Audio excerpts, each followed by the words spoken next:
On this A-class 177, the PTC heater was broken. If we activate it, we can only see around 2.5 amps.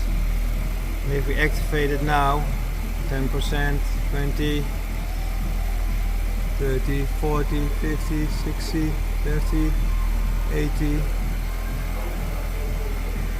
90, 20, 100%. You can see almost 20 amps, 8.5 amps. So that's a huge improvement.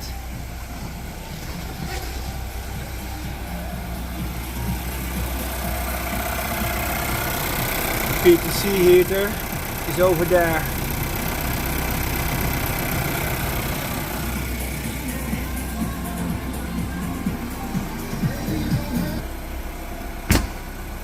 Here we have the old one. The part number is also changed to a newer part number. So looks like we have sorted the problem.